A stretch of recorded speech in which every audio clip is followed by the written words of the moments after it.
Gina, does it matter which side you come around when you get ready? Can you come around from the back? I like to keep mine in the front.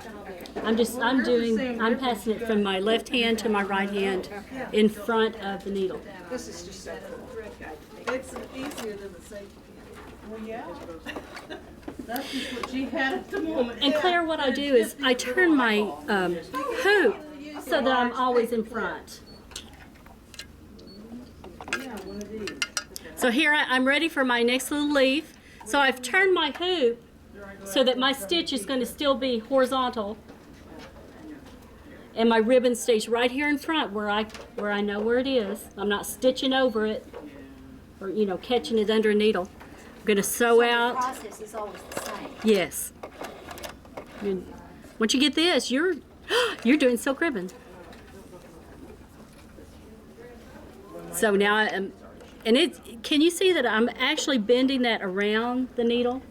I don't know if you can tell by the angle. It's not down flat on the fabric like I see some of them do. It's actually bent around the needle, but not so hard that you're flattening the ribbon. You want it kind of to have some, yeah.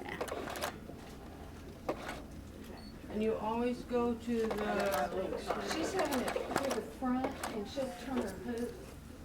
And I think it's easier. I think it's just easier. It's kind of too tight. Because your process is always the same. Right. Right? Exactly. Exactly. Okay, we're going to do a little stem. So the thing to do is take a tiny stitch forward and wave the ribbon in front of the needle. Take another little stitch and wave the ribbon to the left of the needle.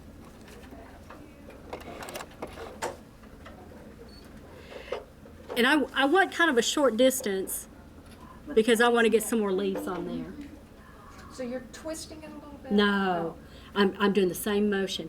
I'm passing to the left or passing to the right. And each time I'm bending it over the needle. I hate to say around the needle because I'm not passing it around.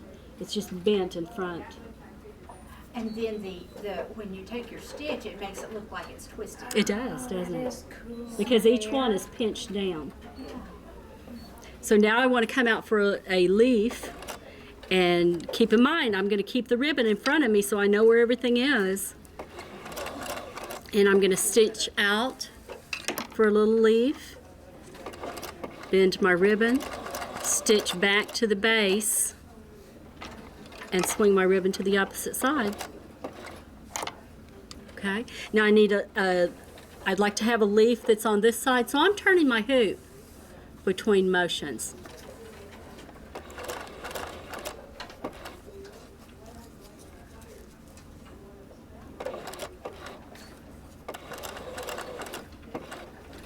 If you'll come back to the base each time, you'll get a prettier leaf. If you're not hitting in the exact same spot, your leaf will look kind of, I don't know, kind of open. And there might be a time you want that, you know. But in this beginning one, I'd like to see you get that effect of having it pinched on both ends.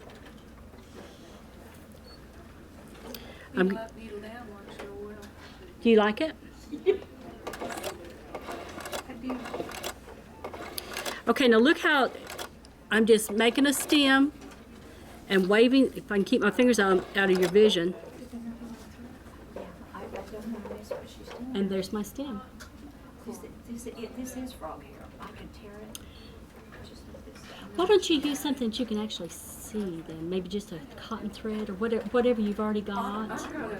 I've got cotton. She's got bottom line in hers, and she's real pleased with it. So. She's got what? Bottom line, That's what I use. bottom line, top and bottom.